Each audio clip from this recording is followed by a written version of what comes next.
teman hati, masih bersama saya Yasir Nene Ahmad di Kalam Hati. Insya Allah sampai ke hati. Menguatkan hati yang berduka, ini adalah tema kita pada episode kali ini. Kalau kita lihat dampak dari virus corona di Indonesia ini begitu luar biasa. Banyak hati yang berduka, banyak sekali yang berjuang di garda terdepan untuk sama-sama melawan virus corona. Tidak hanya pemerintah, namun para tim medis, kita warga juga diminta untuk berkontribusi. Salah satu caranya adalah dengan di rumah saja dan juga social distancing. Lalu seperti apa ajaran Islam terkait dengan sama-sama saling menguatkan di tengah cobaan, di tengah kedukaan seperti ini? Yuk kita dengarkan tausiah dari Kang Rasid berikut ini. Ya, kayak Yasin dan teman hati yang rahmati Allah Subhanahu wa Ta'ala, semoga hatinya dibawakan untuk mendapatkan bimbingan Allah Subhanahu wa Ta'ala. Kabar gembira bagi orang yang terkena wabah penyakit hingga ia meninggal. Sampai Nabi memberikan komentarnya dalam satu sabdanya, at-ta'un syahadatu likulli muslimin, rawahu Muslim, bahwa orang yang meninggal diakibatkan wabah penyakit, itulah pintu surga pastrek bagi setiap orang yang beriman. Banyak sekali kategori syahid itu. Ada syahid yang di medan tempur, ada yang syahid di luar medan tempur.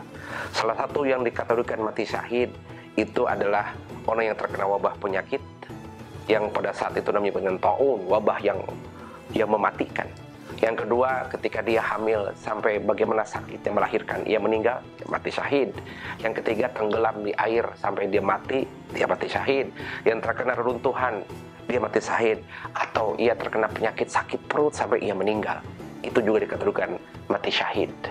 Imam Nawawi mencoba mencari kenapa dalam kategori ini digolongkan mati syahid.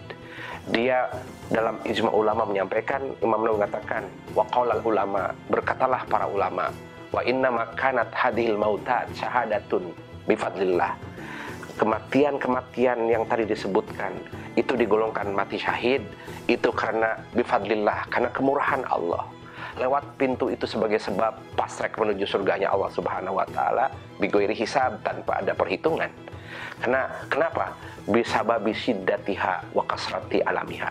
Karena sebab kerasnya penyakit itu dan sangat sakit rasanya ketika terkena virus penyakit tersebut. Dua sebab itulah yang mengantarkan dia mati syahid.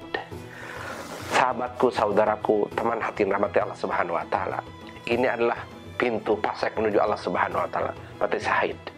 Sahabatku, kita ingat sekali bagaimana hidup di dunia ini untuk meredam rasa gelisah dan duka. Kita lihat ada sebuah diamond yang harganya sangat mahal sekali. Bagaimana proses menjadi diamond?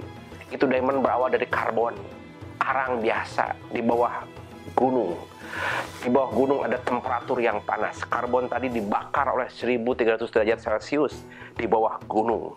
Setelah terbakar, dipres oleh himpitan alam di bawah gunung. Kemudian gunung itu meletus keluar dengan bara api yang membara 1300 derajat Celcius. Kemudian itu karbon berubah menjadi padat, menjadi batu mulia, mengalir ke lapak, ke gunung, kemudian dioperasi di sebuah laboratorium, menjadilah diamond. Mari kita lihat, dari batu biasa menjadi batu mulia. Orang-orang sabar adalah orang-orang biasa, maka dia akan jadi mulia di hadirat Allah Subhanahu wa Ta'ala. Berbahagialah, innallaha ma'as sabirin. Lihat, diamond menjadi mahal, itu asalnya batu biasa, sehingga dia menjadi mulia akibat diterpa, dipres, diuji coba dengan berbagai ujian, sehingga dia sabar, kemudian dia menjadi mulia. Batu biasa menjadi batu mulia, itulah diamond. Begitupun orang yang mendapat menerpa berbagai ujian dari Allah Subhanahu wa Ta'ala, dan dia sabar. Wa basyiris sabirin, janji Allah, Muhammad, beritakanlah kepada mereka kabar gembira dariku, dia akan menjadi mulia. Ish kariman, hidupnya mulia. Awamut syahidan, matinya mati syahid. La haula wala quwata illa billahil aliyil azim.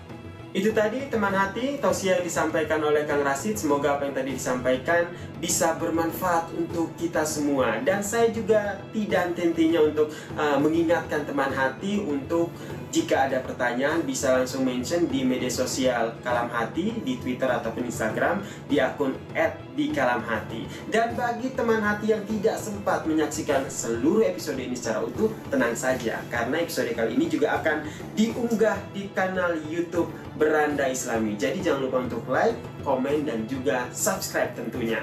Yuk kita tutup episode kali ini dengan sama-sama mendengarkan kata Kang Rasid. Silakan Kang. Bismillahirrahmanirrahim. Hati yang duka, janganlah limbung, sebab segala nikmatnya akan terus bersambung. Kesedihan adalah kesementaraan, maka jadikanlah ia sarana pembelajaran. Temukanlah darinya makna, pesan, dan sebab dari setiap penderitaan. Allah senantiasa memilihkan yang terbaik bagimu, meski wujudnya mungkin tidak disukai olehmu. Dari setiap pilihan yang diberikan Allah kepadamu, pastilah sesuai dengan keadaanmu.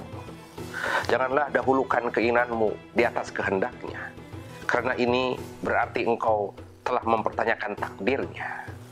Terimalah sebagai bagian dari rahmatnya, apapun yang datang darinya. Ini akan membuatmu merasa ringan, dan engkau tetap tegak berjalan dalam perjuangan.